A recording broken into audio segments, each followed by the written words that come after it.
Hola, hola, ¿qué tal? Tenemos un nuevo episodio de nuestro podcast No Vacunados y Sanos. Y vean nada más a quién tenemos el gusto, con quién tenemos el enorme gusto y honor de platicar hoy. Hoy tenemos con nosotros a la doctora Karina Acevedo Whitehouse. Seguramente si ustedes están viendo este podcast es porque ya la conocen. Pero de todas maneras vamos a comentar un poquito acerca de su currículum porque siempre hay quien comienza a ver algo por primera vez. Y también por eso vamos ahorita a comentar un poquito al respecto. Pero primeramente, solamente como un primer saludo, doctora, qué gusto tenerla por aquí. ¿Cómo está?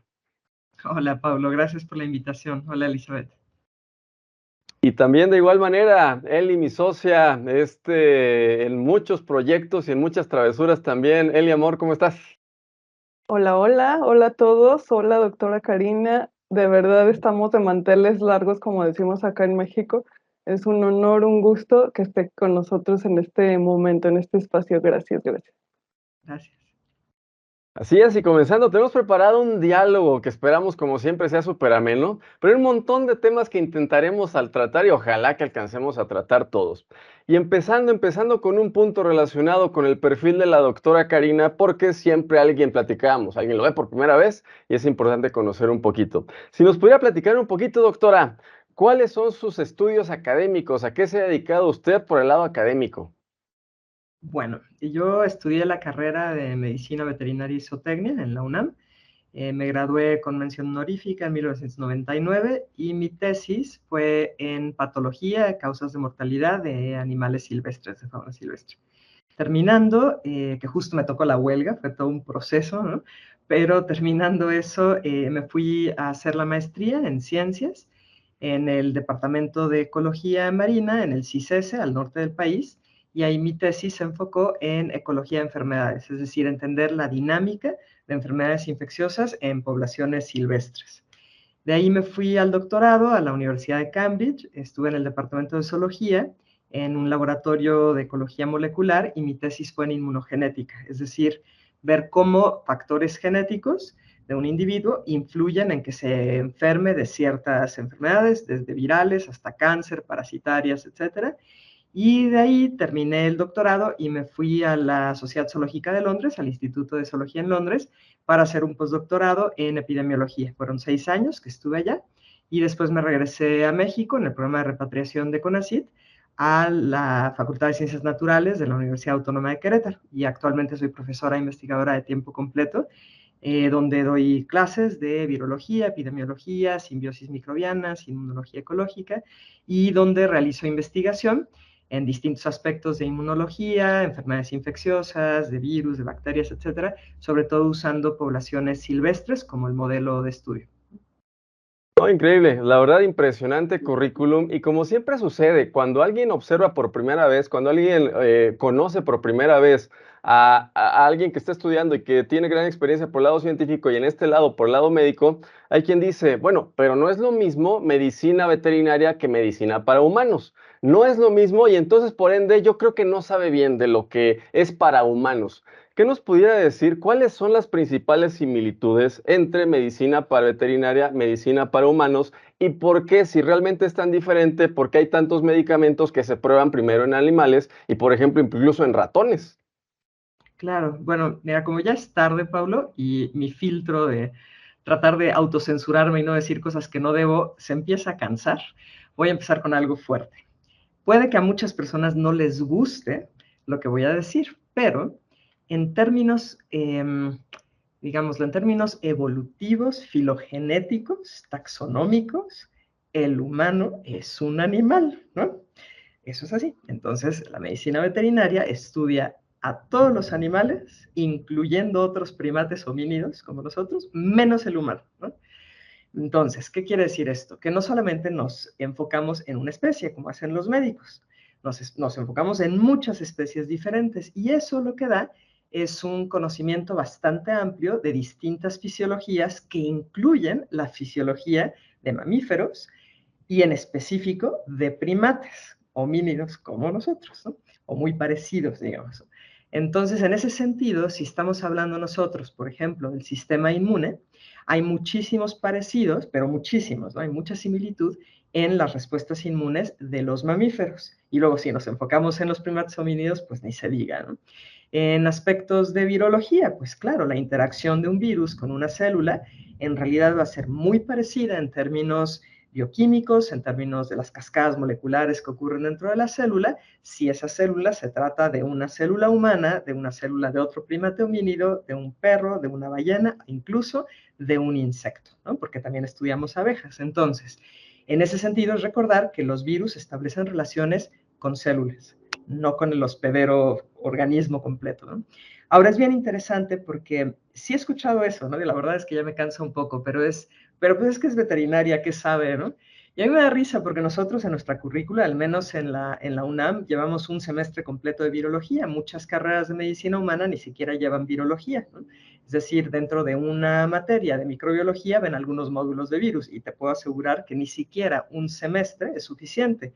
Ahora que yo doy la cátedra de virología en la universidad, siempre le digo a los estudiantes, es que da para varios semestres esta materia, ¿no? Es sumamente compleja. Entonces, muchos médicos, porque se enfocan en otras cosas, al final no tienen un conocimiento sólido sobre virología, mucho menos sobre vacunas, la verdad, ¿no? Más allá de que, bueno, necesitan aplicar tal y tal y tal, porque eso les dijeron, pero no necesariamente conocen las diferencias entre las plataformas y sobre todo ahora que hay plataformas tan diferentes, ¿no? Entonces, los conocimientos, por ejemplo, de biología molecular que adquiere un médico de humanos o un médico veterinario en general no son muy profundos, la verdad, hay que ser sinceros. Yo adquirí ese conocimiento después, ¿no? Porque yo me fui de ahí hacia una carrera científica de corte biológico y es mucho más profundo el conocimiento que el que tenía en la carrera, evidentemente.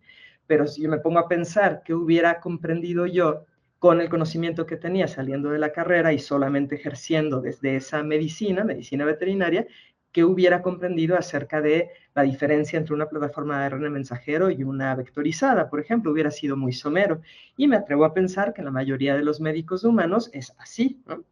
Es decir, pues como dicen, zapatero a tus zapatos, pues tampoco es algo que fuera un crimen per se el que no sepan de biología molecular de manera profunda, que además es biología molecular pues bastante moderna para comprender eso, esas plataformas y cómo es que interactúan con la célula. Pero sí se vuelve un crimen cuando un médico recomienda un producto que no comprende, ¿no? Es decir, si yo como médico veterinario me hubiera dedicado solo a la clínica y de repente me dicen, oye, aplícale este producto que es de ARN mensajero sintético a los perros que vengan, yo hubiera dicho, déjame, entiendo de qué va, porque eso es lo correcto, eso es lo ético. No hubiera dicho, bueno, pues es que me dijeron que lo hiciera y ya está, o peor aún, es que me regalaron unas vacaciones en Cancún, así que ahora lo hago, ¿no? No digo que los médicos hagan eso, pero bueno, digamos que es un escenario hipotético, ¿no? Entonces, eso es lo que contestaría. No, increíble, increíble. Y también, de hecho, otra de las cosas que dicen, bueno, pero es que no es, puede ser una persona que sabe más o menos de estos temas, pero no con tanta profundidad. Quería preguntarle ahorita, porque también muchas personas en nuestro país y en general en Latinoamérica, o personas de habla hispana, no comprenden un poquito lo que es el Sistema Nacional de Investigadores. Si nos podría platicar brevemente de qué se trata el Sistema Nacional de Investigadores, cuál es el nivel máximo que tiene el SNI y cuál es el nivel que usted tiene. Ok. El Sistema Nacional de Investigadores surge ya hace varias décadas y fue algo que creó el país, digamos, con la intención de que no hubiera esta fuga de cerebros, ¿no? Porque no había tantas oportunidades para ejercer la profesión del investigador científico en nuestro país, había muy pocas plazas, pocas oportunidades, así que mucha gente estudiaba el doctorado en el extranjero y se quedaba ahí, ¿no? Que es entendible si no hay realmente opciones en este país, pero a mí eso sí me parece tremendo, porque al final te está pagando la beca, pues el erario, ¿no? Es decir, todos los que pagan impuestos nos pagan a los científicos nuestra beca, entonces a mí me parece que es una responsabilidad trabajar en tu país formando más gente, haciendo líneas de investigación que no se hacían antes, fortaleciendo el conocimiento, ¿no? Entonces, bueno, el SNI se crea así, SNI son las siglas del Sistema Nacional de Investigadores, creo que es único en ese sentido a nivel mundial, hay otros países que tienen ciertos apoyos, pero creo que así este esquema es único, ¿no? Hay muchos investigadores que se rigen por el SNI, ¿no? Que sienten que su importancia personal es reflejada por el numerito y a mí no me parece, ¿no? Yo creo que al final eso corre el riesgo de que uno se siente importante, lo cual siempre es peligroso, diría el buen Silvio, pero también porque si no acabamos mercantilizando la ciencia, ¿no? Es decir, hago tal, publico tal, porque quiero un puntito. Ese puntito me va a dar a mí la posibilidad de competir por un nivel más alto. Yo creo que eso es un error. Me parece a mí que la ciencia necesita hacerse porque uno tiene ganas y pasión de seguir generando conocimiento, ¿no? Qué buena onda que en nuestro país hay este sistema, ¿no? que apoya bastante, ¿no? Hay gente que lamentablemente no tiene una plaza o les pagan lo mínimo y entonces con el dinero del SNI acaban subiendo su sueldo y se vuelve un sueldo digno, pero bueno, lo ideal sería que todos los sueldos fueran dignos. Entonces, bueno, sin entrar en detalles si nos parece bien o no este sistema, que algunos dicen es que parece como la zanahoria, ¿no? Con el que te tienen aquí haciendo cosas, independientemente de eso, ese es el SNI, ¿no? Entonces, en el SNI, pues tú compites y el nivel más bajo, si es que tienes lo mínimo que piden, es candidato, puedes estar en eso, uno, me parece ahorita lo subieron a 2 años, es posible. Después SNI 1, SNI 2, SNI 3, que es el máximo nivel, y cuando la gente lleva cierta trayectoria en nivel 3 y ya están por jubilarse, les pueden dar nivel emérito y eso es así como, bueno, ya alcanzaste la gloria en cuanto al reconocimiento, ¿no? Pero el nivel máximo en el que todavía estás en funciones, que sigues trabajando, es el nivel 3, ¿no? Yo tuve el gusto de que me subieran a nivel 3 el año pasado, en enero del año pasado. La verdad es que no puedo decirte estoy sorprendida en términos de lo que había metido para concursar, porque la verdad es que sí he trabajado bastante, ¿no? Me gusta mucho lo que hago, he publicado mucho junto con mis alumnos, he formado muchos estudiantes de doctorado, pues mis líneas de investigación son reconocidas en México y en el extranjero, ¿no? O sea, me parece que eso no era la sorpresa es que me subieran en el contexto de todo lo que está pasando, ¿no? Digamos que cuando uno se vuelve incómodo, cuando uno habla cosas que no van con la corriente de la narrativa oficial, pues a veces ocurre que uno puede ser castigado, ¿no? Digamos, entonces en ese sentido sí fue como, wow, pues qué buena onda que al final fui evaluada de una manera neutral, justa, por lo que estoy haciendo en términos de ciencia y no necesariamente por mis posturas, perspectivas y actividades de comunicación de la ciencia en este sentido, ¿no? Increíble, y también para quienes están conociendo por primera vez a la doctora, para que sepamos ahorita que entonces tenemos a alguien con gran experiencia por el lado académico, por el lado investigador, por el lado científico, como medicina, como virología, como enfermedades infecciosas, y porque de eso ahora sigue platicar. Y comenzando un poquito sobre ciencia, Eli tiene por aquí alguna pregunta. Adelante, amor. Sí, doctora. Todos estos 3 años, bueno, nos han venido mencionando mucho la palabra ciencia. Entonces, si nos puede platicar un poquito de qué es la ciencia, dice la ciencia, lo que es ya determinado es ciencia. Vale, bueno, empecemos por qué es la ciencia, ¿no? Y en esencia la ciencia es la forma en la cual el humano va comprendiendo, acumulando, generando conocimiento. En esencia es eso, ¿no? La forma en la cual se hace ciencia, pues puede ir cambiando, reflejando también pues, el paradigma del momento, digamos, ¿no? Pero en esencia es eso, es esa actividad de generación del conocimiento, pues que en realidad a mí me parece que es intrínseco al quehacer humano, ¿no? Al humano le gusta entender, ¿no? Bueno, no a todos los humanos, pero en general, digamos que es una característica humana esa actitud como de niño de 2 años que pregunta ¿y por qué? ¿Y por qué? ¿No? Eso es en esencia el espíritu del científico. Yo a mis estudiantes les digo que quien tiene vocación de científico es alguien a quien le gusta causar problemas, ¿no? O debería de serlo, porque se la pasa cuestionando, ¿no? Entonces, si eso no les gusta, si no les gusta cuestionar el status quo y animarse a decir algo que quizás no es muy popular, pues tal vez esa no es la carrera para ellos. El asunto es que así es como debiera ser, Eli, pero en general yo me he dado cuenta, y a lo mejor fui muy ingenua y me debía haber dado cuenta de esto antes, pero yo me he dado cuenta en estos años que lejos de ser la comunidad contestataria, rebelde, cuestionadora, la comunidad científica ha sido de lo más reaccionario que hay, ¿no? Y digo que ingenua porque en realidad la historia está llena de esos ejemplos, ¿no? O sea, cuánta gente dentro de la comunidad científica del momento fue hasta quemada en la hoguera o recluida en un sanatorio mental, como Ignacio Semmelweis, médico que en 1850 y tantos dijo, me parece que necesitamos lavarnos las manos los médicos porque nosotros estamos siendo lo que lleva a que a las mujeres embarazadas les dé fiebre puerperal cuando nace su bebé, ¿no? Y lo lincharon, es poco, ¿no? Y acabó recluido en un hospital psiquiátrico porque los médicos dijeron, ¿qué? ¿Conspiranoico? Claro que no, ¿no?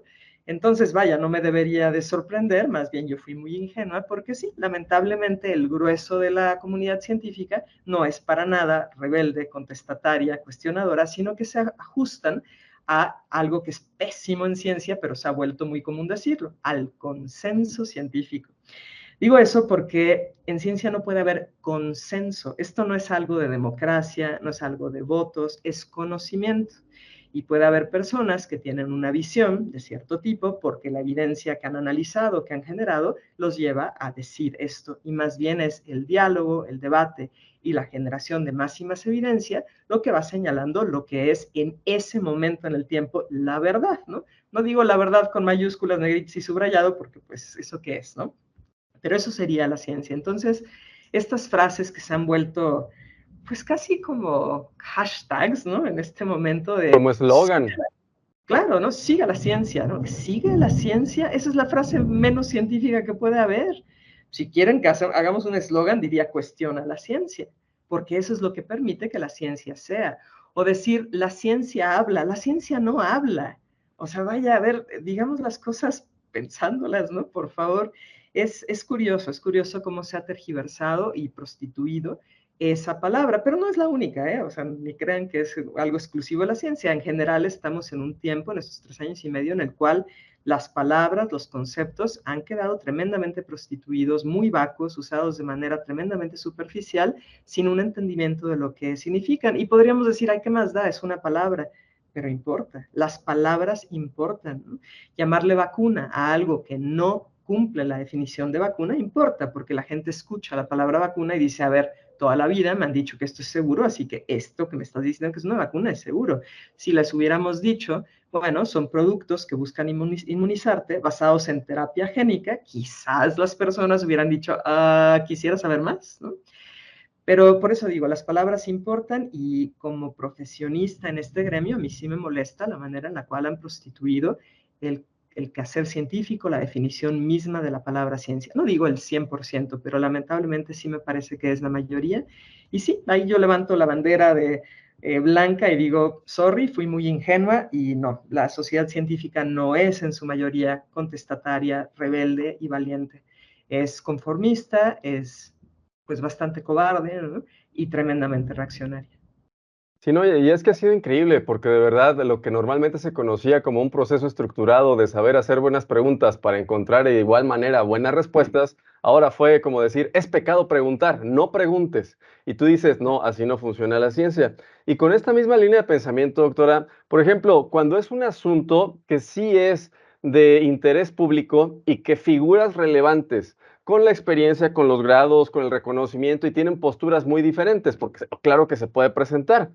¿Qué es lo normal que debería suceder en un mundo donde la ciencia sí es ciencia y vale la pena preguntar? ¿Qué pasa cuando se tienen posturas tan distintas y es algo de interés público?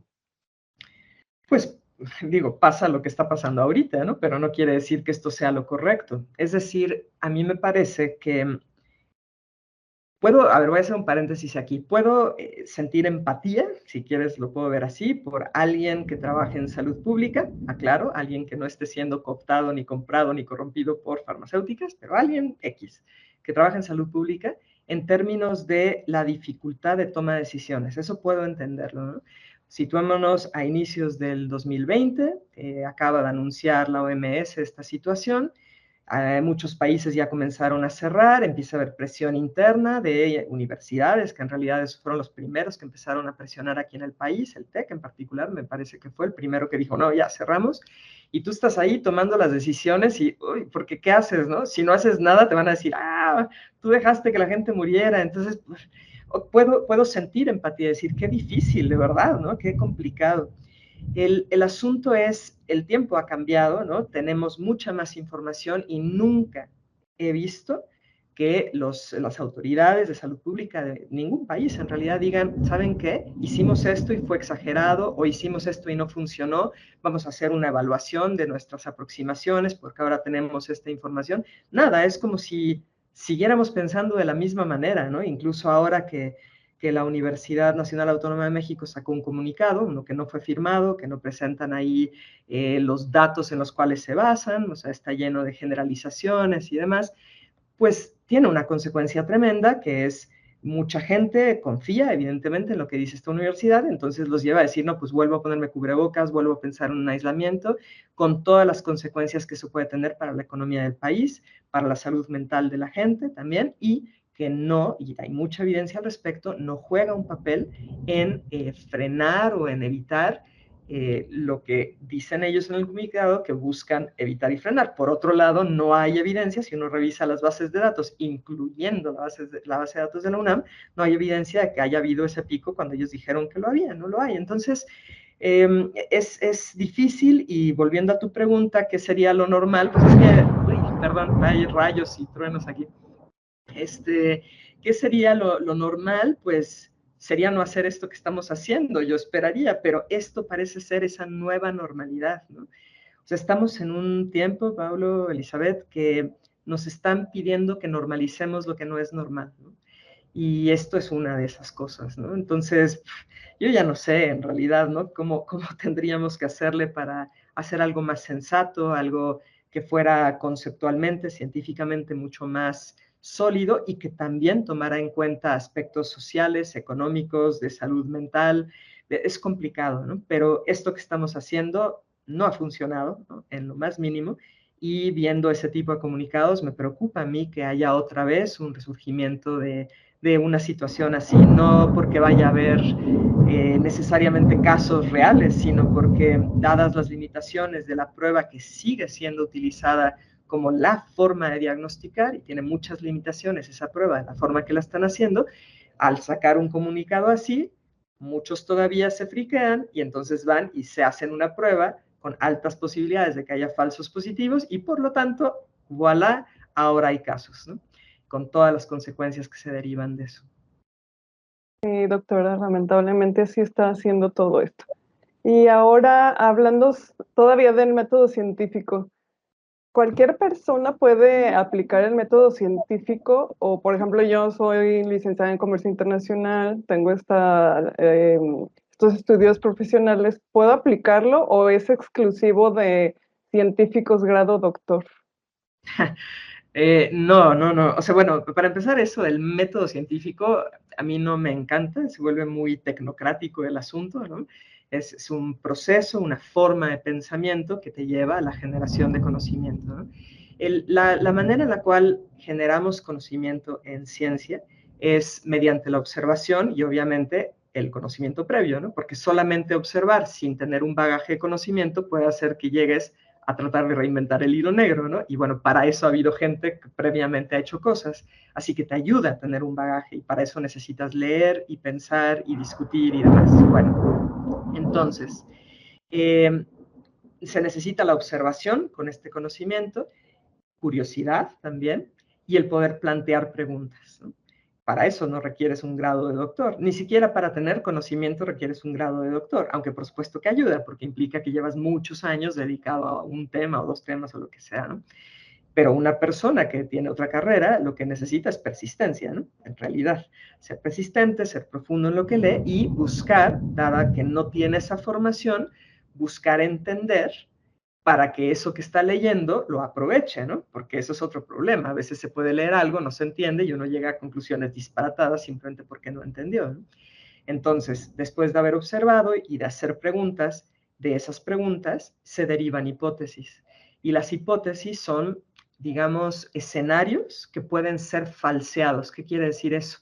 Que tengo forma de desafiar lo que yo estoy diciendo, que es ese escenario que ocurre, ¿no? Entonces, por ejemplo, yo no puedo falsear un escenario, una hipótesis, no sería una hipótesis porque no es falseable, donde dijera, por ejemplo, en mi campus hay vampiros. Imagínense que yo dijera eso. Y no me refiero al murciélago hematófago, ¿no? No, no, de esos vampiros que ponen en las películas que les brilla la cara y son muy guapos. Bueno, imagínense que yo digo eso. Pues a lo que ustedes dirían, no, pues Karina está pero mal, ¿no? O sea, ¿cómo que va a haber? Y bueno, pues a ver, búscale, ¿no? Y ustedes podrían decir, bueno, entonces mi experimento para poder desafiar esa hipótesis va a ser, pues quedarme en el campus, ¿no? 24 horas. 24 horas voy a estar ahí parado y voy a estar viendo. Y pueden llegar conmigo y decir, no vi. ¿Ya pudieron falsear mi hipótesis? No, porque yo podría decirles, es que este día no vinieron. Ok, bueno, entonces a lo mejor se van ustedes un año y hacen ahí rondas, ¿no? Y no lo ven o no los ven. Y van y me dicen, ¿ya ves? Hay evidencia que no. Y les digo, no, no, no. Lo que pasa es que cuando ven gente que los está tratando de buscar, se ponen invisibles. ¿Sí ven mi punto? Nunca podrían demostrar ustedes que algo no existe. Entonces, el experimento que yo planteé para desafiar el escenario, esa hipótesis que yo derivé de mi observación, tiene que ser falseable, tiene que ser algo en el cual yo pueda encontrar evidencia de que eso que dije efectivamente ocurre o no tengo evidencia de que ocurre. Y mi conclusión es esa, fíjense la diferencia, no estoy diciendo no ocurre, estoy diciendo no encontré evidencia de que sí ocurre. Es bien distinto, ¿no? Entonces, si eso se entiende, claro que cualquier persona puede hacerlo. ¿Qué se necesita? Como digo, el conocimiento previo, la curiosidad, la habilidad de observación, la rigurosidad para poder plantear un diseño experimental, y ahí sí se requiere mucha habilidad técnica, tanto para todo lo que vas a tener que hacer analítico, ¿no? Porque pues si no, ¿qué estás haciendo? Podrías tú plantear un experimento que no te dice nada, porque no tenías esa base, ¿no?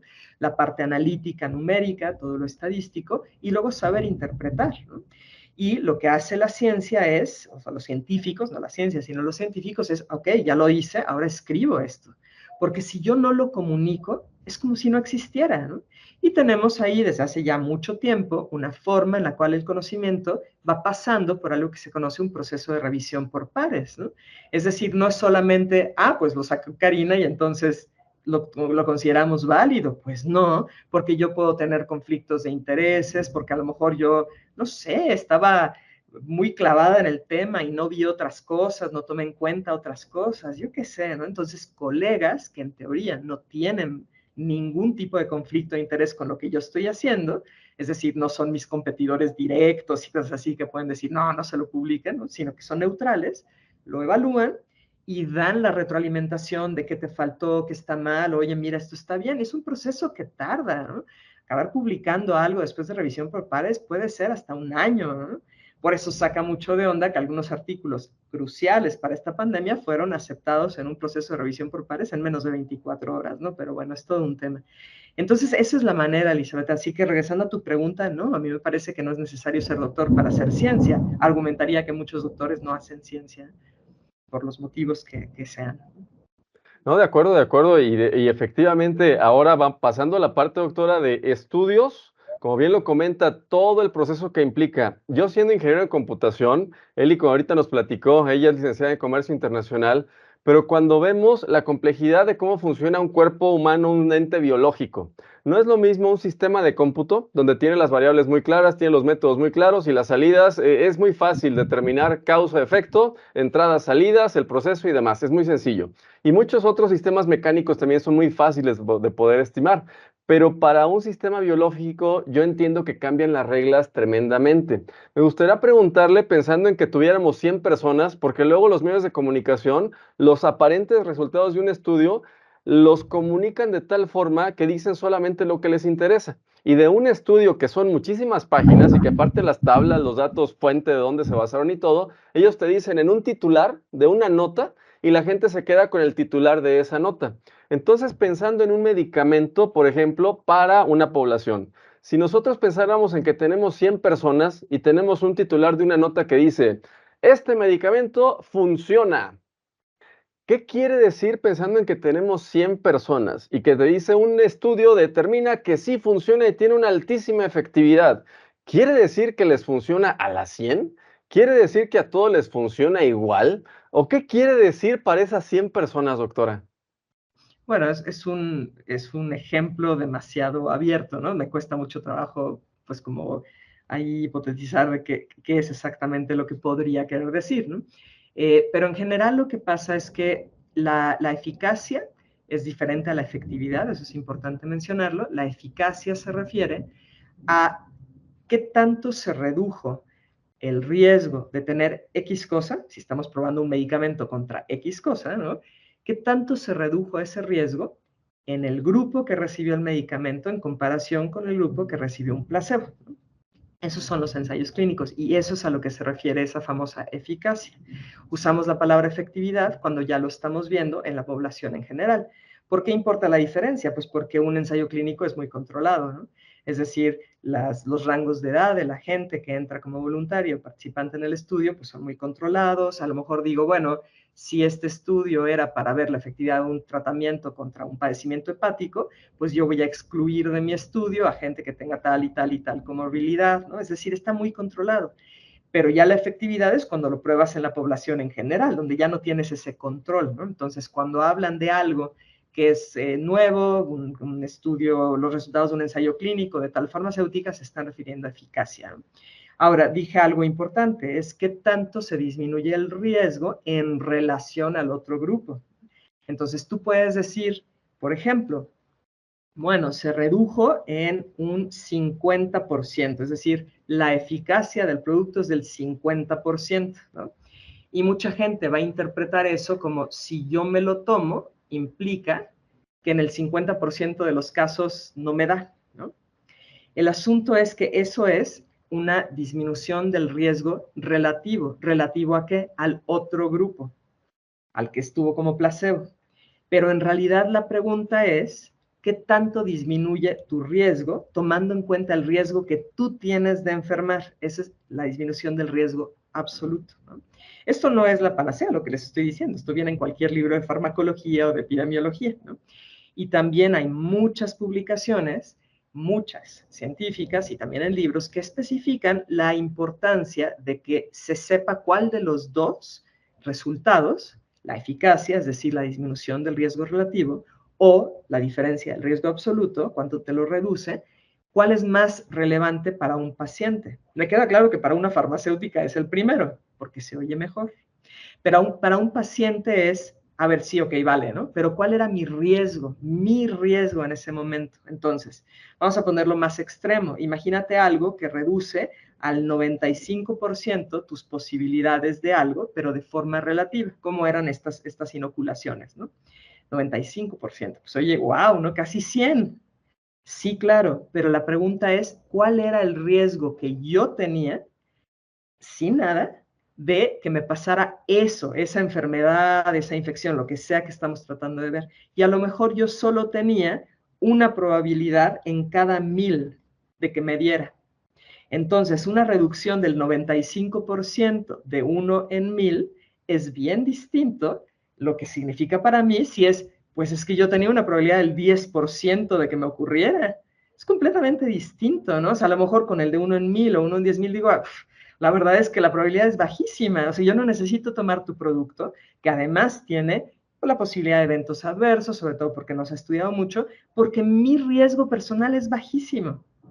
Entonces, eso es algo, les digo, no es una panacea, es algo que se sabe. Y ha habido varios médicos y científicos del área farmacológica que dicen, ojo, necesitan presentar esa reducción del riesgo absoluto, ¿no? Hablando de estas inoculaciones, la reducción del riesgo absoluto es que era irrisoria, era menos del 1% en realidad, y eso nunca lo dijeron, ¿no? Los que dijimos desde un inicio, oigan, pues se les está olvidando un dato importantísimo, bueno, casi nos crucifican, pero en realidad es un dato que es muy importante de conocer, y lamentablemente el conocimiento, el bagaje que tiene el público en general en este tema es muy pobre, ¿no? Esto es simplemente porque, bueno, yo puedo entenderlo, ¿no? Vamos a pensar un ingeniero civil, ¿por qué tiene que saber esto, no? Pues es como casi tú esperarías que la gente que te cuida en el área de salud tuviera la ética y el conocimiento para decirte, mira, vamos a sentarnos y evaluar este reporte de Pfizer, este estudio, para ver si sí te conviene o no. Déjate explico, ¿no? ¿Cuál es el problema? Que hay algunos médicos que ni siquiera conocen esto. lo cual es terrible, ¿no? Porque son los que están dando las recomendaciones. Y hay otros que a lo mejor sí lo conocen, pero no lo hacen por motivos que pueden ser muy diversos, desde miedo hasta están comprados, ¿no? Entonces, es un problema y por eso es que yo llevo más de 3 años haciendo estas actividades de comunicación de la ciencia, porque me parece que es la única forma de que la gente, el público en general, pueda tener acceso a conocimiento que está presentado, al menos eso es lo que espero yo, es el esfuerzo que hago, de una forma muy fácil de comprender, y pongo todas las referencias y demás para quien quiera irse más profundo, porque el conocimiento da independencia, el conocimiento te permite decir, ok, ya entendí, ¿sabes qué? Yo tomo mi decisión, y si esa decisión es, no, yo sí elijo inocularme, bien por ti, pero lo hiciste tú con tu conocimiento. No porque tú simplemente dijiste, pues como yo no entiendo, me voy con mi médico y mi médico es la onda y le creo todo lo que me diga, porque es peligroso ponernos a creer en lo que nos dicen. Lo más importante es nosotros tener el conocimiento para la toma de decisiones. Estoy de acuerdo. Y ahorita que comentamos sobre este asunto de inoculaciones o vacunas, Eli tiene también una pregunta por ahí que le quiere hacer al respecto. Sí, doctor, hablando de estas inyecciones que pusieron, ¿qué debería ser una vacuna que sí es vacuna y por qué estas inyecciones no lo son? Ok, o sea, el concepto de vacuna, incluso el por qué se llama así, deriva del trabajo de Edward Jenner, ¿no? Estamos hablando de finales de 1700, un médico que tenía conocimiento de algo que estaban haciendo en China desde hace miles de años, ¿no? O sea, realmente mucho tiempo atrás, donde ellos hacían una especie de inmunización, la verdad, mis respetos por los chinos y también lo hicieron los indios, aunque de una manera distinta, donde tuvieron la visión sin conocimiento, la verdad, por eso digo mis respetos, ¿no? De tomar pústulas de personas que tenían viruela, que no sabían en ese tiempo que estaba asociado a un virus, ¿no? Simplemente veían las pústulas, la persona tenía fiebre, el 33% moría, etc. Tomaban esas pústulas y lo que hacían era ponerlo al sol, nada más la intuición, ponerlo al sol, secar el polvo y luego unos lo inoculaban en la piel, te hacían una cortadita y te ponían, y otros te lo daban inhalado, ¿no? Eso es una inmunización, una a nivel de mucosas y la otra es a nivel sistémico. Entonces esto lo venían haciendo los chinos y los indios, pero como la historia la escriben los vencedores, nadie les da el crédito real, ¿no? Bueno, entonces Janet tenía conocimiento sobre esto por una amistad que tenía con la esposa de un diplomático que estaba en China, estamos hablando de época de Reina Victoria, ¿no? Y que se había dado cuenta que pues las mujeres en China no tenían el cutis lastimado como en Europa tenían, porque la viruela era muy común y si no te mataba, te dejaba todo cacarizo, ¿no? Entonces, pues eso a ninguna mujer le va a gustar. Y ella estaba traumada, había visto que eso lo hacían, me parece, a lo mejor estoy equivocada, pero tengo el recuerdo vago de haber leído que a sus hijas las habían inoculado de esa manera estando en China.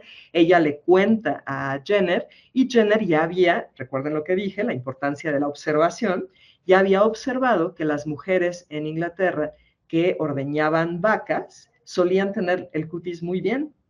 Y él ya había observado también que había lesiones tipo las pústulas estas de la viruela muy semejantes en la ubre de las vacas. Él planteó una hipótesis, ¿no?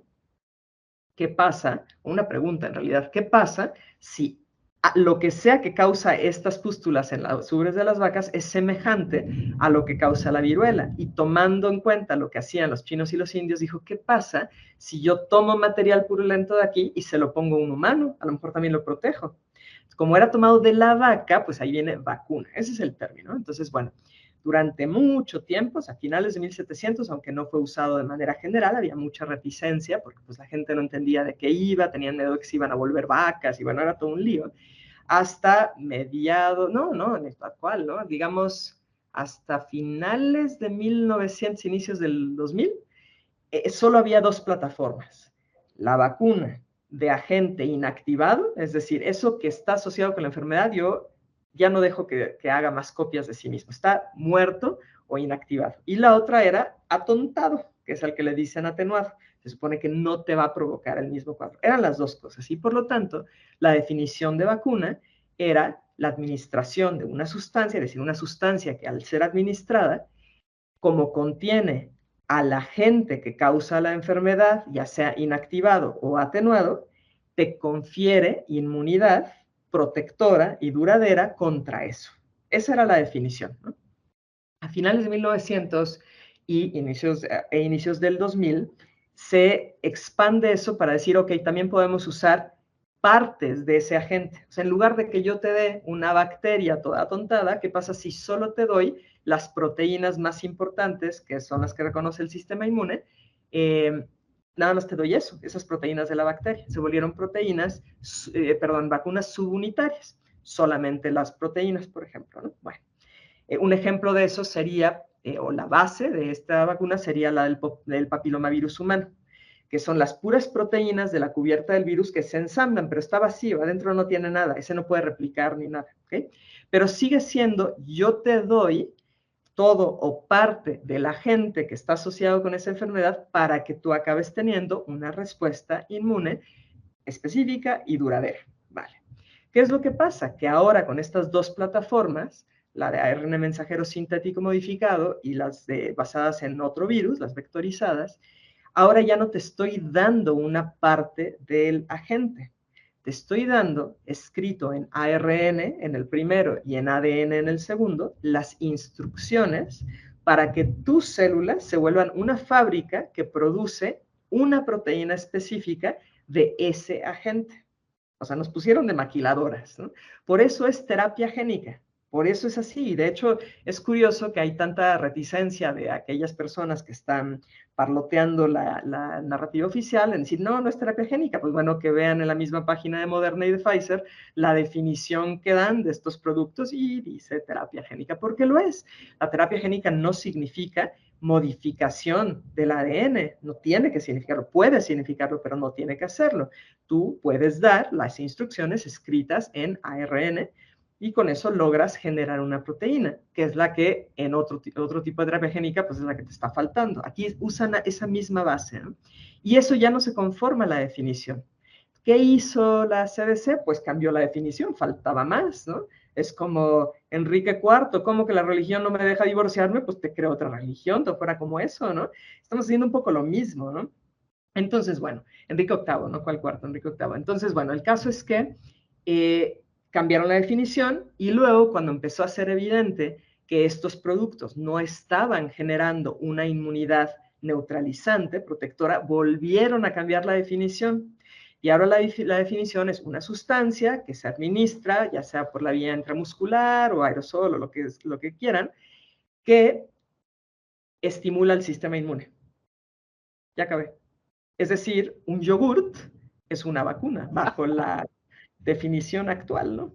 Entonces, vaya, estamos en un momento extraño, pero estos productos, como digo, en realidad, entendiendo qué es lo que hacen, pues queda clarísimo que son un tipo de terapia génica simplemente porque hacen que tus células produzcan una proteína que normalmente no hubieran producido, ¿no? O sea, en ese sentido es así, y eso no es la definición de vacuna. Dirán, ya la ampliaron, vale, está bien, pero no era esa definición. Cuando la gente, el público en general, escuchaba vacuna, pensaba en, pues claro, la vacuna de la polio, que a todos nos la pusieron, ¿no? Pero no es lo mismo. Y no es que es increíble, de verdad, esta definición, ese cambio en la definición, yo decía, entonces ahora también una aspirina es una vacuna, porque te da más leve, ¿no? Bueno, a lo mejor es otra cosa, yo no sé. No, porque no te estimula el sistema inmune, y aquí no estaban yendo ellos hacia el tratamiento, ¿no? Sino te estimula el sistema inmune, pero bueno, vitamina C, vitamina D, zinc, melatonina, bueno, ¿no? Todo eso, pues bajo esa definición, pues es una vacuna, ¿no?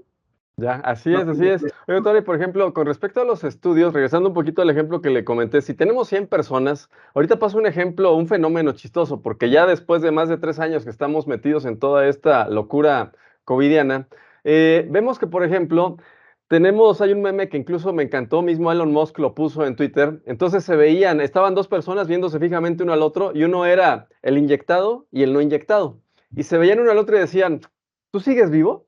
Y el otro respondía, ¿y tú sigues vivo? Y yo como que, ¿por qué? O sea, ¿qué está pasando con eso? Entonces le quería preguntar, en estas 100 personas, poniéndolo así para redondear por los porcentajes, pues hay muy pocos que al final de cuentas del total que han fallecido por la enfermedad. Y de igual manera hay muy pocos en porcentaje con efectos adversos por las inyecciones. Entonces, los inyectados que siguen bien aseguran ellos que es porque se inyectaron. Pero por otro lado, los no inyectados que seguimos bien en salud aseguramos que es porque no nos inyectamos. Me surge un pensamiento que considero es interesante.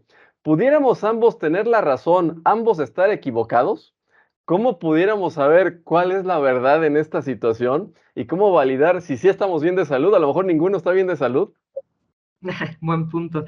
Bueno, diría que ambos, ¿no? Dicho así, simplemente están ignorando lo que es el proceso científico, ¿no? Que no se basa en anécdotas, sino en datos, ¿no? Entonces, el que yo diga, yo me apliqué 6 dosis, ¿no es cierto? Es un ejemplo, ¿no? Yo no llevo ninguna. Yo me apliqué 6 dosis y sigo viva, por lo tanto, estos productos no dañan. A mí me dice que esa persona no tiene ni idea de lo que es el proceso mediante el cual se genera el conocimiento, cómo se pone a prueba, etcétera, ¿no? Simplemente es una anécdota. Y así como dice, hay una frase, ¿no? De una golondrina no hace una primavera, pues, o sea, es un poco lo mismo, ¿no? Estás hablando de una anécdota y bien por ti, me da muchísimo gusto, qué bien, ¿no? Y de la misma manera, una persona que diga, yo no llevo ninguna y por eso estoy bien, o esto es evidencia de que no tenerlo tal cosa, ¿no? Completa el enunciado, pues también me denota que tienen desconocimiento de lo que es, ¿no? La ciencia. Y otra vez estamos en anécdotas. El asunto es que tenemos tanto ruido en esta situación de la pandemia, tanto la pandemia pensando nada más en esta enfermedad, ¿no? Asociada al virus, etcétera, como en lo de las vacunas, o inoculaciones, digamos, hay tanto ruido, tantas variables que realmente resulta una pesadilla tratar de entender lo que está ocurriendo con muchísima certeza. Hay muchos tonos de gris. ¿Por qué? Bueno, COVID-19, ¿no? COVID-19 es el nombre de la enfermedad, no del virus. Todavía hay personas que se refieren al virus como COVID-19, ¿no? Bueno, eso está mal. Importa la diferencia. ¿Por qué? Porque enfrentarte al virus, o sea, simplemente exponerte, no significa que te vas a infectar. Y haberte infectado el virus no significa que te vas a enfermar. Pero al llamarle casi a todo COVID-19, como si fuera un sinónimo, pues la gente automáticamente asume estoy enferma, ¿no? Entonces, ¿cuál fue la forma en la cual se diagnosticó esta enfermedad de COVID-19? Que yo más bien diría es un síndrome, pero bueno, esta enfermedad. A través de una prueba que también esa le ha costado trabajo, a mi juicio, es lo que yo observo, a mucha gente comprender de qué va. O sea, ¿qué onda con la PCR, no? Y incluso hay personas que ya la han medio demonizado, ¿no? Que es como, PCR atrás, ¿no? Así, o sea, a ver, espérate, la PCR es muy buen método, buenísimos, por algo sacó el premio Nobel Karim Mullis junto con nosotros, ¿no? ¿Por qué? Porque es una técnica inventada para que una muestra, aquí tengo una muestra, yo pueda tener la posibilidad de hacer muchas copias de un fragmento específico de ADN si es que está presente. ¿Okay? Esa era la idea. ¿Y para qué quiero tener muchas copias? Pues muchísimos procesos que pueden usarse después en biotecnología, ¿no? Esa es la idea. ¿Se puede usar para diagnosticar la presencia de un virus en una muestra biológica? La respuesta es sí, sí lo puedo usar. Pero de ahí a determinar que esa presencia igual a enfermedad, ahí ya estamos en un territorio peligroso. ¿Por qué? Porque necesitaría poder validarlo biológicamente. Porque vuelvo a repetirles, es hacer muchos ciclos en esta muestra para ver si aquí está eso que estoy buscando. Y entre más ciclos corro, más posibilidad de que lo que yo vea ahí no tenga ninguna relevancia biológica. Porque incremento exponencialmente eso, o sea, el poder ver eso que está ahí, ¿no? Entonces, si yo, por ejemplo, corrí la PCR en esta muestra y con 10 ciclos de amplificación ya encontré la presencia de ese fragmento, con solo 10 ciclos, es altamente probable que la cantidad de ese virus que yo estaba buscando y que lo busqué con ese fragmento sea alta, porque tan solo con 10 ya lo vi. Pero si yo corrí 45 ciclos, recuerden que es exponencial, y finalmente a los 45 ya vi la presencia de ese fragmento, es muy probable que o sea un falso positivo, o sea que no había nada ahí, o que era tan poquito, porque a lo mejor la persona antes de ir por la prueba inhaló y alguien había estornudado y todavía había ahí fragmentos, pero fragmentos, ni siquiera realmente un virión que fuera viable, y quedó eso en su nariz, y cuando le pusieron ese hisopo que casi les perfora el cerebro, ¿no? Tomaron esa muestra y ahí hay tan poquitos residuos de algo que ni siquiera es completo que al correr 45 ciclos lo acabas viendo. No sé si con eso me explica. Entonces, Es muy curioso, hicieron una prueba que es cuantitativa, que no había sido validada biológicamente, y en lugar de expresar cuantitativamente lo que significaba, a la persona le decían positivo o negativo. Y esa persona, sin comprender lo que significa, decía, ¡ah, estoy enfermo! Oye, ¿pero te sientes mal? No, estoy re bien, pero estoy enfermo. A ver, definamos qué es estar enfermo, ¿no? No puede haber enfermos asintomáticos. Hablando de una enfermedad infecciosa. Enfermo asintomático es algo que se conoce como un oxímoron. Es una negación de lo primero que dijiste, ¿sí? O sea, soy un enfermo, implica que tengo signos y síntomas, asintomático. Ah, pues muy bien por ti, es como ser una embarazada asintomática, ¿no? O no sé, un inteligente asintomático, esos también hay muchos en estos tiempos, ¿no? Entonces, bueno, el asunto es que eso es lo que pasó, ¿no? Entonces, se empezaron a dar toda esta suma, ¿no? De casos y casos y casos y casos. No digo que algunos no hayan sido realmente el proceso, pero vaya, el proceso de enfermedad, pero eso es lo que ocurrió, ¿no? Y los signos, por ende, fueron variadísimos, porque cualquier persona, vamos a suponer que yo tengo solo dolor de cabeza, pero estoy súper asustada porque ayer estuve con alguien y capaz que tiene eso porque yo vi que la nariz le chorreaba, ¿no? Bueno, entonces voy, me hago la prueba, salgo positivo. ¿Y cuál fue mi síntoma? Pues solo dolor de cabeza, órale, otro síntoma, ¿no? Alguien tiene la uña negra, ¿no? COVID-19, todo fue COVID-19. Entonces se vuelve sumamente complicado entender lo que realmente ocurre y cuántos casos reales de muerte se dieron entre los que fueron casos reales de COVID. Ahora, con la vacuna, el ruido ahí, ¿cuál es el problema? Las inoculaciones. De que no tenemos ya un grupo control real, porque inocularon a las personas en casi todos los estudios clínicos, inocularon a las personas que eran controles. Eso es inédito, eso nunca había ocurrido. Entonces ya no podemos realmente comparar de manera controlada con aquellos que recibieron un placebo.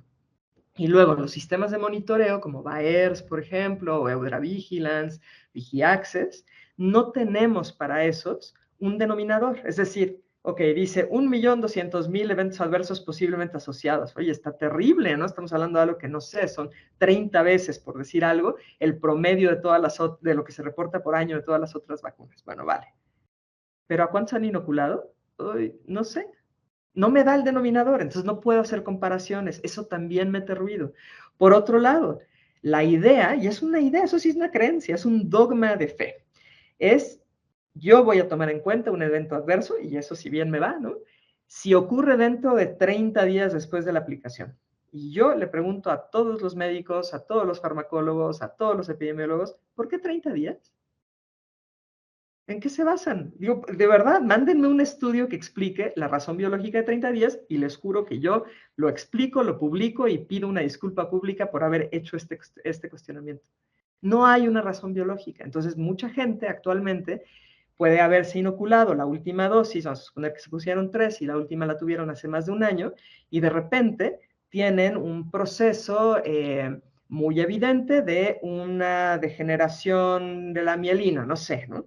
Y dicen, qué raro, ¿no? Porque en mi familia no hay nadie así, yo estaba perfecto, fue muy rápido, pero no tiene nada que ver con la vacuna. Pues, ¿cómo va a tener que ver si eso fue hace un año? Bueno, pero este producto que es nuevo interactúa de manera celular y molecular de formas que apenas estamos empezando a entender. Y puede ser la base, ya hay muchos estudios que sugieren que esto es así, de los problemas que ahora estás teniendo, ¿no? Algo de autoinmunidad, algo de una inmunosupresión tremenda, un cáncer hiperprogresivo, pero como dicen, no, pero hace un año no tiene nada que ver, ¿qué te pasa, no?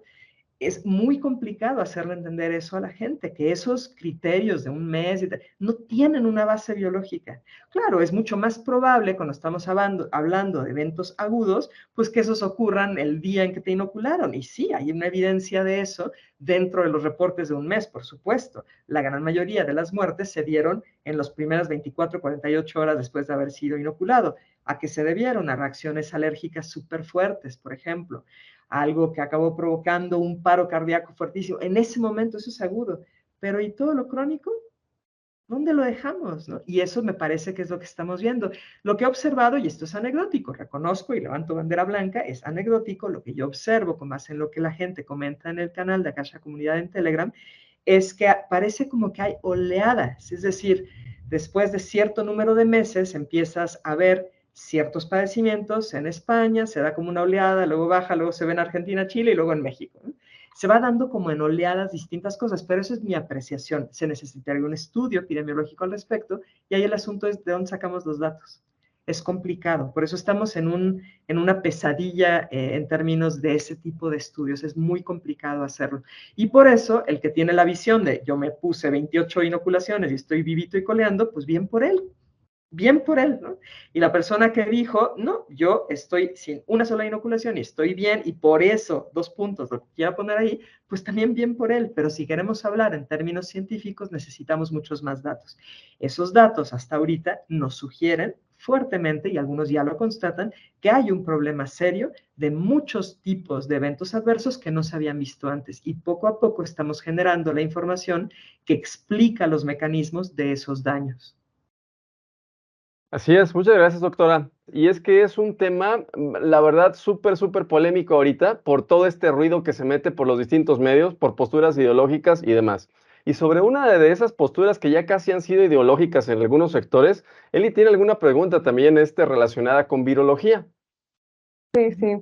No nos podemos ir sin preguntarle, doctora, qué es un virus y también porque ha habido los dos extremos de quienes afirman que no existe ningún virus, que para nada, y está el otro que claro que sí existen virus, bacterias y específicamente este virus SARS-CoV-2 y tienen miedo de contagiarse pues de COVID y de todo, ¿verdad? Entonces, ¿qué es un virus? Y sí existe el virus SARS-CoV-2. Ok.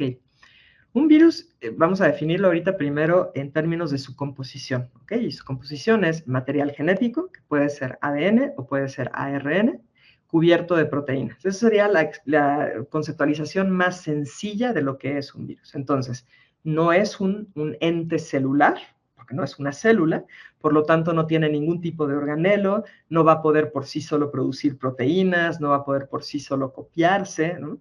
Y eso lo vuelve forzosamente, ya estamos entrando hacia la definición más funcional, lo vuelve un parásito, o sea, simbióticamente es un parásito. ¿Qué quiere decir eso? Que para poder hacer copias de sí mismo y seguir estando, necesita estar dentro de una célula, ¿ok? Porque ya dije, no tiene ningún organelo ni nada. Entonces, es como la forma más extrema de un parasitismo, ¿no? Un parásito siempre se agandalla, aquí se está agandallando de todo, ¿no? Entonces, si eso ya quedó claro, necesitamos comprender varias cosas. Uno, que para interactuar con una célula se basa en receptores.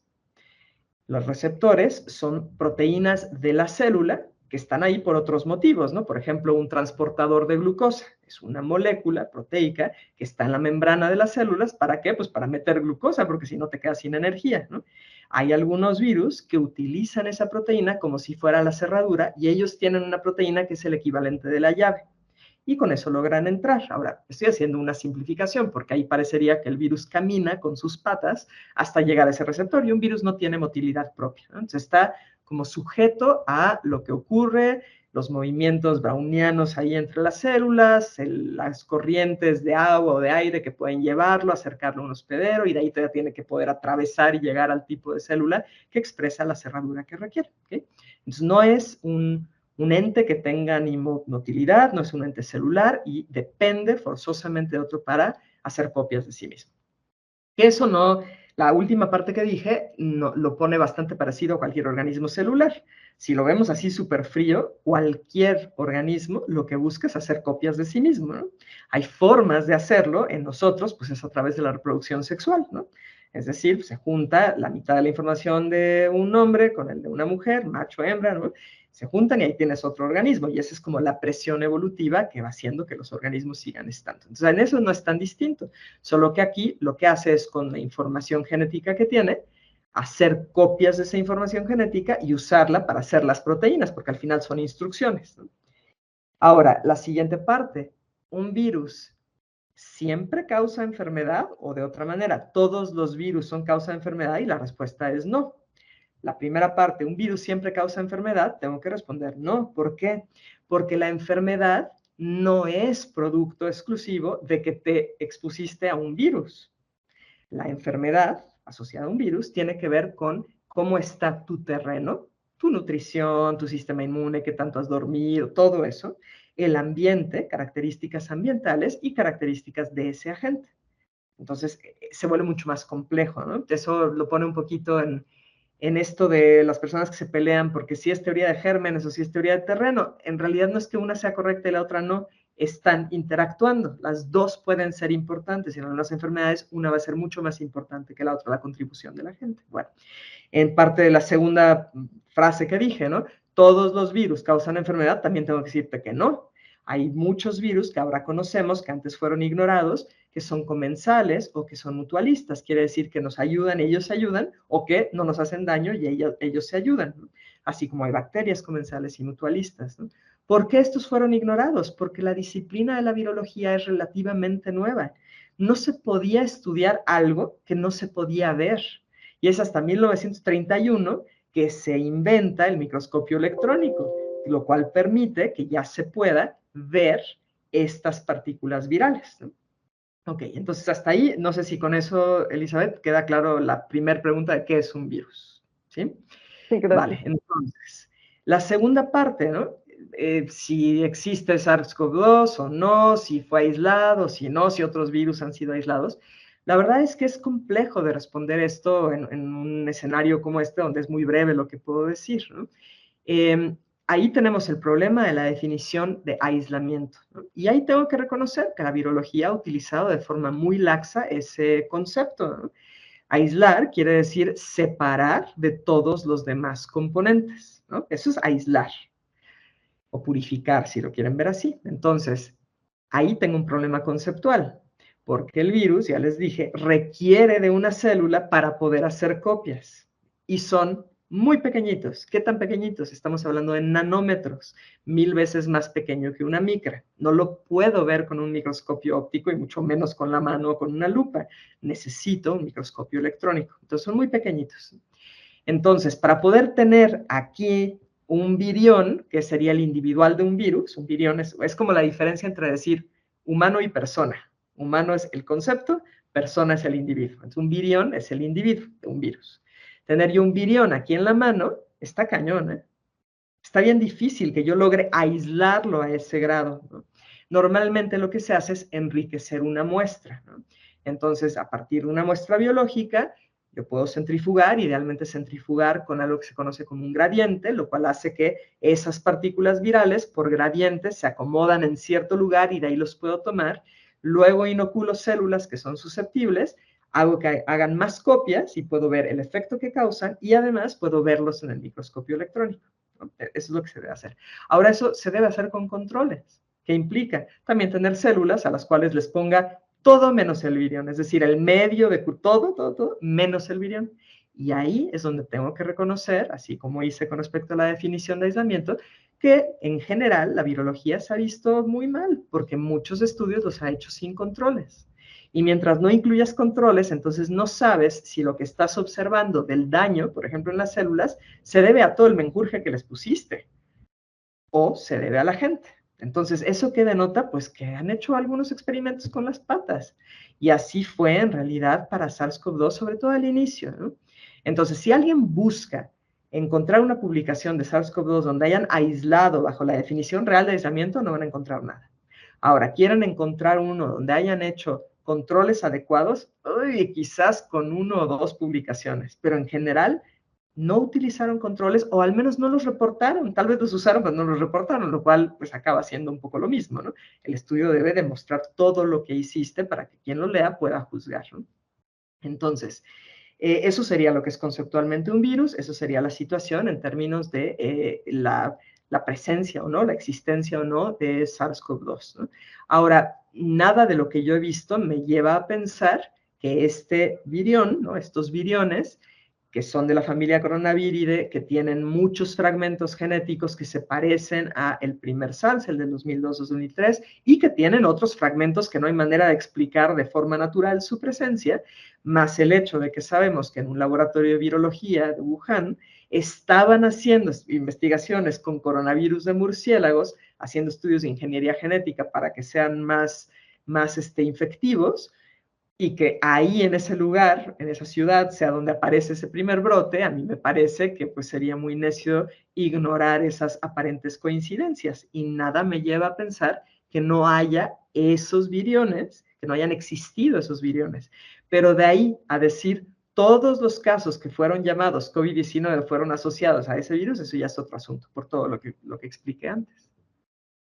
No, así es que es un tema súper, súper controversial ahorita, con distintos grupos que quieren irse hacia extremismos, a lo mejor ideológicos, sobre sí o no, y tomarlo en posturas. O es todo lo que de este lado vas a creer, o es todo lo que del otro lado, y entonces ya no eres realmente de los que buscan la verdad verdadera, ¿no? Y cuestiones así. Sí, doctora, queríamos nada más quitarle unos segundititos, porque fíjese que hay alguien que quiere saludarla. Mi mamá anda por aquí, mi mamá anda por aquí y ahorita va a aparecer por ahí en pantalla, está de lado con Eli, a ver, ahí va a aparecer, que se acerque un poquito más. Doctora, ahí Hola. está mi mamá que la quiere saludar. No Eli, alcanzo. tu micrófono. Ya, ya. Buenas noches, doctora. ¿Cómo está? Hola, bien, gracias. ¿Cómo está usted? Ah, es que ya no lo escucho. Sí, que cómo estás tú. Bien, bien, gracias. Sí, es que nada más, doctora, quería saludarla porque mi mamá, efectivamente, gracias a que la conocimos a usted, que empezamos a escucharla y que empezamos a conocer de la difusión, divulgación en ciencia que estaba haciendo, mi mamá se ha mantenido ahorita incluso con mejor nivel de salud que previo a haber tenido COVID y haber sido tratada con tratamiento temprano. Entonces, está muy contenta mi mamá de tener la oportunidad de saludarla. Qué bueno, gracias. Sí, me da mucho gusto y solo ahora sí que le digo que Dios la bendiga. Muchas gracias. Gracias, de Y verdad. mucho gusto. Igualmente. Bueno, la dejo. Sí, tenemos esa pequeña sorpresa, doctora. Continuando Gracias. rapidísimo con nuestra charla, porque el tiempo sigue volando increíble, pero es otro tema que también ahorita es súper, súper controversial por todo este ruido que hay en ciencia.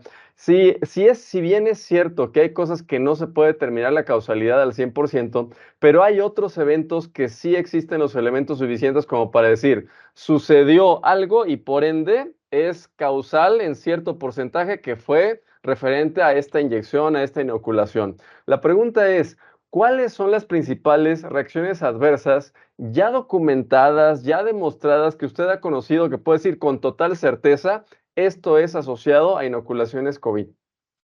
Ok, con total certeza, basados en los estudios que hicieron, donde demostraron la presencia del ARN mensajero sintético en los órganos que estaban dañados o de la proteína producida por esa inoculación, que se puede diferenciar, ¿no? El que sea por el virus o que sea por la inoculación, puedo decir miocarditis, miopericarditis, ¿no? Esta capita que rodea al corazón, si se inflama, es pésima idea, aunque es mucho peor que se inflame el corazón como tal, el músculo. Eso sería uno, ¿no? Dos, accidentes vasculares cerebrales, que son dados por coágulos que se forman en vasos sanguíneos en el cerebro, ¿no? Otro sería problemas diversos de inflamación en el cerebro, que también se han documentado, donde está la presencia de la proteína. Esos serían, hasta donde tengo conocimiento, los que están, pero que dices, aquí en estos casos tenemos la certeza. Pero desde un punto de vista estadístico, epidemiológico, bueno, es que la lista es una cosa sin ninguna comparación, ¿no? O sea, realmente hay de todo. ¿Por qué? O sea, yo sé que eso lleva a que mucha gente diga, ay, por favor, o sea, no puede ser que te dé todo. Y yo ahí les diría, ok, antes de que se indignen conmigo, solo piensen cuáles son los efectos negativos de fumar. Puede afectar pulmón, puede afectar cerebro, puede afectar riñones, esófago, piel, ojos. ¿Sí me explico? Un mismo producto puede estar asociado con más de un tipo de daño. Claro, a la gente le gustan las cosas sencillas, ¿no? Entonces, como, bueno, es una cosa. Pues no, sorry, ¿por qué? Porque al final sabemos a partir de los mismos reportes que Pfizer le entregó a todas las agencias reguladoras de todos los países del mundo que lo aplicaron, que lo autorizaron, sabemos que este producto puede irse después de la inoculación intramuscular, puede irse a prácticamente todos los órganos del cuerpo, incluyendo el cerebro, es decir, cruza la barrera hematoencefálica. Eso lo sabemos. Y dada la composición de nanolípidos que recubre al ARN mensajero, es muy fácil que entre en cualquier célula, porque es algo que es como análogo, parecido a la membrana celular, entonces se fusiona y entra por endocitosis. Así que técnicamente en cualquier célula del cuerpo puede entrar este ARN mensajero sintético. Y como es sintético, quedarse mucho tiempo. ¿Cuánto tiempo? La respuesta sincera es no lo sé. Hay un estudio que se ha hecho que mostró que se puede encontrar ARN mensajero sintético en un inoculado hasta 60 días después de la aplicación en los nódulos linfáticos cercanos a la zona. ¿Por qué 60 días? Porque ahí pararon el estudio. Así que puede ser más, no lo sé. Esto se tendría que haber analizado antes de decirle a la gente, ay hombre, en unas horas lo destruye. No, no es en unas horas, ¿no? Porque es sintético, ¿no? Y está modificado en sus nucleósidos. Es muy estable. Y esa alta estabilidad dentro de una célula activa toda una serie de cascadas moleculares dentro de la célula que van a tener un impacto en esa célula y en otras células y en el organismo que pueden llevar a todo esto que es lo que estamos viendo. Entonces, aunque poco a poco vamos generando esa información, no dices, aquí en este caso clínico estoy seguro de que fue tal, para poder tener esta información a nivel poblacional, ahorita todavía estamos en la fase de simplemente ver relaciones numéricas, ¿no? Muy bien, y yéndonos ahora sí ya hacia la parte de cierre de esta increíble charla, doctora, hay un tema que a nosotros nos interesa mucho contribuir con este tipo de diálogos y es que poder efectivamente tener estos diálogos donde se puede platicar con las personas, hay cosas que algo puedes estar al 100% de acuerdo, hay otras cosas que a final de cuentas ya está demostrado así, un hecho, un estudio, hay otras personas que pueden decir yo tengo otro hecho, revisé otro estudio, etcétera, pero es poder dialogarlo y poder comentarlo. Sobre esto sabemos que ahorita hay grupos que toman estas posturas extremistas y sobre eso Eli tiene una pregunta también que le encantaría hacer. No te escucho, Eli. Sí. Ahí está. ¿Qué piensa usted cuando alguien dice la doctora Karina es parte de la disidencia controlada? ¿Qué riesgos hay en ciencia de tomar estas posturas absolutistas e ideológicas? No, pues es que diría que eso no es ciencia, ¿no? O sea, quien hace eso, o igual, ¿no? Quien dice es que es conspiranoica o es que es antivacuna, pues simplemente está teniendo una respuesta emocional de un niño de 4 años, ¿no? O sea, vaya, es así. Pero a veces bromeo, ¿no? En el canal de lo que Natura no da, acá la comunidad no presta, pues sorry, o sea, al final a estas alturas del partido, pues alguien que sea necio en su percepción y que no se quiera salir de ahí, pues no hay manera de convencerlo, ¿no? Es una pregunta extraña porque, o sea, ¿cómo convences a alguien que no eres tal cosa que están diciendo, ¿no? Es como, se vuelve un poco raro, pues porque no lo soy, punto, ¿no? A mí me parece que la gente al final tiene que tomar sus propias decisiones con base en lo que ve él.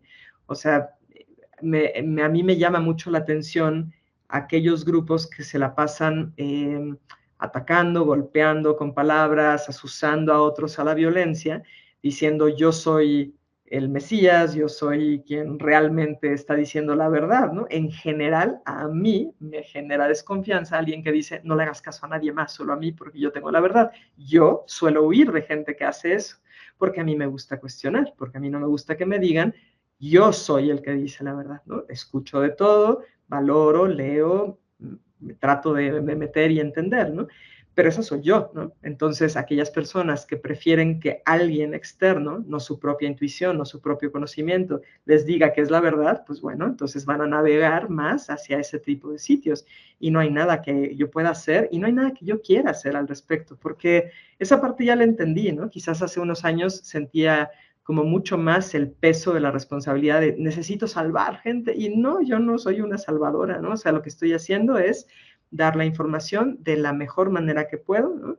Y no esperar nada a cambio. Y no esperar nada a cambio no solamente es que me den algo, ¿eh? No esperar nada a cambio es ni siquiera el resultado. Y eso me ha costado trabajo, Eli, ¿no? Pero esto es lo que estoy haciendo, lo estoy haciendo de corazón, lo estoy haciendo porque me parece que es lo correcto y que dado que toda la formación que tengo, el conocimiento que tengo, claro que es un esfuerzo mío, pero ha sido posible por los que pagan impuestos en mi país, es lo mínimo que puedo hacer, regresarles esto, ¿no? Ya lo que hagan con eso, pues es algo de ellos, ¿no? Si esto es visto y percibido, esto me refiero al hacer cosas que que siempre tengan como una solidez científica detrás. Vuelvo a decir, no es la verdad, pero es lo que más puedo con el conocimiento que tengo en este momento decir, esto tiene evidencia, ¿no? Si el hacer esto de esta forma cuidadosa, ¿no? Y evitar compartir algo que no tiene esa evidencia o que es como medio ambiguo lo que representa, etcétera, lo ven como evidencia de ser disidencia controlada, bueno, pues ok, véanme de esa forma, ¿no? Es curioso, esa sería otra de las palabras que ahora se ha empezado a hacer de moda, ¿no? Disidencia controlada. Es muy curioso eso, ¿no? Simplemente es lo que puedo decir, Eli, al respecto, ¿no? O sea, uno sabe lo que es, ¿no? Yo no me puedo vender a mí misma un tren, ¿no? Sé lo que soy, sé lo que hago, sé el por qué y para qué lo hago, y la gente que me escucha, la gente que me lee, tendrá que tomar su propia decisión al respecto, ¿no? Ah, increíble, muchísimas gracias. Y ya para dejarla ir, doctora, porque también para que sepan quienes nos están escuchando, tal es el compromiso de la doctora Karina por compartir este conocimiento, por compartir lo que ella ha estado revisando, tal que estamos grabando ya va para las 9:30 de la noche. Entonces, ese es un indicador relevante del compromiso de algunas personas por compartir conocimiento e información. Última pregunta, doctora. Usted está en el área educativa. Después de haber revisado, de haber validado que sistemas educativos están fallando, tal vez es el sistema educativo, tal vez son los estudiantes, tal vez es la facilidad con la que se puede manipular a la población con ciertas estrategias diseñadas para ello, etcétera, pero en particular en su práctica como docente, después de haber visto estos fenómenos donde procesos cognitivos clave y sentido común incluso ha fallado de manera monumental, ¿cuáles son las áreas donde usted dice, necesito reforzar esto y estoy reforzando esto y esto con sus alumnos?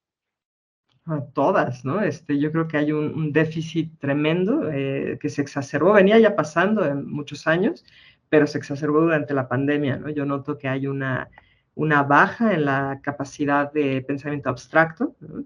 De pensamiento independiente, de retención, ¿no? Y no creo que solo sea la pandemia lo que haya llevado a esto, este aprendizaje a través de Zoom y demás. Es algo mucho más sistemático, un deterioro, ¿no? en la calidad de la educación, en la capacidad cognitiva de la gente. Creo que se puede ahí dar una charla completa de las cosas que podrían estar relacionadas, pero a mí lo que más me interesa, más allá del tema en sí que estoy dando, ya sea virología, epidemiología, simbiosis, inmunología, es que los alumnos recuerden, que los estudiantes recuerden que lo importante es el pensamiento independiente, ¿no? El poder escuchar, comprender, leer, cuestionar, ver a otras fuentes, ¿no? Digo, sería, por ejemplo, genial que ustedes entrevistaran también a médicos oficialistas, ¿no? Y poderles hacer estas mismas preguntas, pero al final eso pues no está pasando por esta dicotomía tan absurda y de, como les digo, de mentalidad de niño de 4 años, ¿no? Pero eso sería en lo que yo trato de poner atención, aparte de obviamente transmitirles los conceptos de forma que puedan entenderlos, que comprendan procesos, pero lo que más me importa, más que la disciplina, es este pensamiento crítico e independiente. Si perdemos eso, la verdad es que no nos diferencia demasiado de otras formas de vida que no se caracterizan por tener este pensamiento racional, coherente e independiente. Oh, increíble, increíble. Ha sido un verdadero gusto, doctora, platicar con usted. Eli, algunas palabras, yo sé que tienes algunas palabras para despedir a la doctora. Sí, claro.